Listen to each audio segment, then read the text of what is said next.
I don't even know whether it makes any difference to make a comment on this fellow anymore.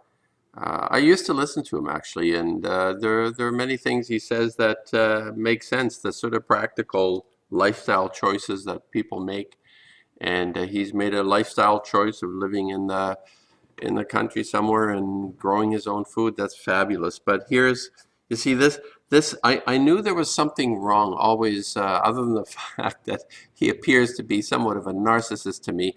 You say anything other than what he thinks you should say, you get deleted, you get canceled. But here's his little shtick on nuclear. And this is something I really don't understand. He's going to make fun of Chernobyl now, and it says that the nuclear stuff is just warm rocks. The stuff is just warm rocks, and it doesn't really matter. Uranium is like a warm rock, and it's not a big deal. Well, why would the natives, the American natives, have warned about the mounds, the uranium mounds? They didn't know it was uranium, but they said stay away from there because it's dangerous. You get sick if you hang around these mounds. This is documented in Native history. The Apache and the I don't know, all the different Native communities in New Mexico and all those places where they have uranium. They warn people about uranium. It's dangerous. You get sick from it, and they said stay away from it. Now this fellow says, I guess like Galen Windsor, who say you can eat yellow cake, the uranium stuff, you can eat it, you can swim in the pools and all this, and he's picking up on this. He's a big fan of Galen Windsor, I think, who said that nuclear is a big hoax in terms of its dangers. And one of the things that obviously he hasn't researched is like this ignorance is so insidious from the point of view that there was a major study by a scientist called Yablonsky, I think it was his name, Yablonsky, who did the Chernobyl studies after the plant blew up in 1986, and huge amounts of equipment was left there. The 600 helicopter pilots who flew over the plant putting borium and to try and put out the nuclear fire, which was virtually impossible to do. I mean, the stuff just keeps on giving. It's the gift that keeps on giving. And the children that suffered, the birth defects in children, the tens of thousands, this is not something that is hidden. I don't know why he chooses like this goofy head, like you see him here. It's so insidious, like all the good things a person says all of a sudden knocks him over with his ass on the nuclear side of things. Just listen to what he has to say. Russian army is firing from all sides upon the largest nuclear power plant in Europe. Conflating something now about Russians, the fictitious, the fake news coming out of this war. He's conflating this now with nuclear stuff, right? There was a nuclear plant on fire. Whoever, some sort of building not directly related to the plant, the nuclear plant, but he's conflating this, right? He's creating a story out of nuclear. He's like a big proponent of nuclear. It's a big bunch of bullshit. The bombs aren't real. The radiation isn't real. It's just a hot rock. Listen to what he has to say. Fire has already broken out. If it blows up, it'll be 10 times Chernobyl. Why not 6 million times Chernobyl if you're going to... Oh, 6 million times Chernobyl, with tens of thousands of children. One of the conditions that was identified was called Chernobyl heart, children dying from what is called Chernobyl heart. All the volunteers that put an effort into figuring out how to stop this catastrophe from spreading even more than it did, and 6 million. See, he's conflating and inflating and making fun. This is what comedians out of Hollywood do, I guess. They kind of pick anything they feel like and make fun of it, ridicule. Ridicule is their objective, and ridicule is sort of the highest form of thinking when you get down to it. This fellow's highest form of thought is ridicule. And anybody that subscribes to this sort of an attitude is like, I mean, there's a kind of vulgarity in this. It's like dwelling in the gutter. You want to go into the gutter, you start to, I can see the ridicule side of things being effective. But if this is what you base your rationale on, that you ridicule something that has happened, that has been understood, dissected, and just not because your opinion, he has no clue how this whole nuclear shit actually works. He calls them hot rocks. And like man-made nuclear isotopes have nothing to do with the hot rocks he's even talking about, although the hot rocks are actually dangerous. Like the natives, the American natives were warning their people, stay away from the hot rocks. Yes, because you get sick and you die. And he's saying, oh, why not make it 6 million times worth Chernobyl? You know, make it worth your while when you ridicule. Lie, just lie. Like, Lie. go for it. Where's the chutzpah? The real chutzpah. See, the chutzpah is in lies. Why not really lie? I understand he's saying, well, it's so ridiculous, you might as well go all the way and you know, you're proclaiming that this nuclear plant is a danger and it's really not, so why not just lie all the way? Well, you know, he needs to get up to speed on current events, on things that actually happen in a nuclear plant. How about you going and doing some remediation, especially in Fukushima? Why not go in there? Why do they have, oh, of course, that's just big put on. This plant busted and they have to keep up this pretense that it just sort of creates fictitious radiation. They don't go close to it because, or all the people that do go close to it within a certain area, they die. They evacuate places. There are evacuation zones enforced. Or they just do it because they like to keep the hoax going. This is his attitude. This is so, let me play a little bit more. The nightmare scenario for that is actually the lack of electricity that would come from destroying a power generator.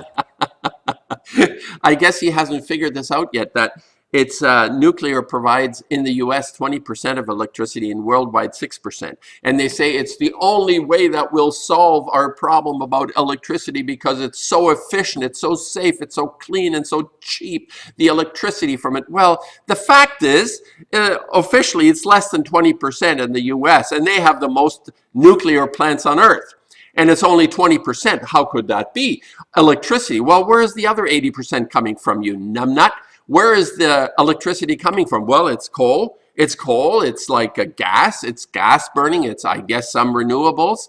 The renewables aren't powerful enough to provide the electricity, so it's coming from coal and gas. That's where it's coming from, not nuclear. And he's still on this thing trying to make people think, oh, nuclear is so important for electricity. If you research this, all nuclear plants need to have power pumped into them in order to function. They don't produce their own electricity. They have to have off-grid power coming into their plants in order to work. Let's hear some more.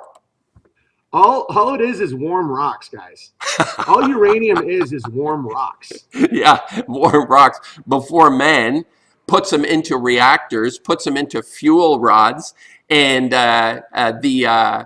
the combustion, whatever this nuclear combustion, how that, it's for me, it's a mystery. I don't know how this thing, it just keeps on going. It's a gift that keeps on going. You can't even shut it off once you start it off. And the thousands of man-made isotopes that result from the reaction, what are called nuclear reaction, is not the hot rocks you're talking about, Owen. This is a technology that is so vicious and so disgusting when you go into it. And the research has been done by medical science to clearly show that this stuff is lethal. It creates cancers, maybe not today and tomorrow, but 10 years down the road, if you're exposed to it, a pulsing isotope in your body will eventually create a cancer. This is how it works. This has been proven. So why does he have to do this? I was just talking to a nuclear physicist about this. Oh, brilliant guy, I guess. That's all it is. It boils water. It doesn't explode. It doesn't melt down. It doesn't. Oh my God! It'll be 10 million times Chernobyl. 6 million Chernobyls. Well, what was it that blew up, Owen? Why were there buildings destroyed and exploded? Oh, maybe. Oh, it was like another bomb set off just to make us think that this actually happened this way. The conspiracy guy comes out.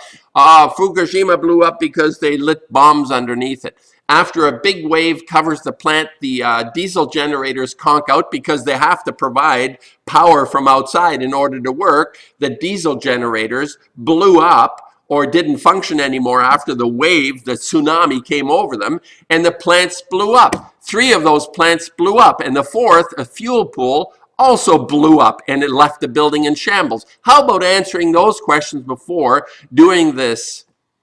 This insidious, this is obscene. This is on the level of obscenity. So one can come to conclusions about this fellow, which I have. I mean, he's a total narcissist and appearing to be an alternate lifestyle he's presenting to all the gullible people that are like really passionate and they feel sexy about themselves and their lives and the people around them, and they're going to make a difference in life, like he is saying, I'm going to make a difference, I'm going to have 100 children or whatever.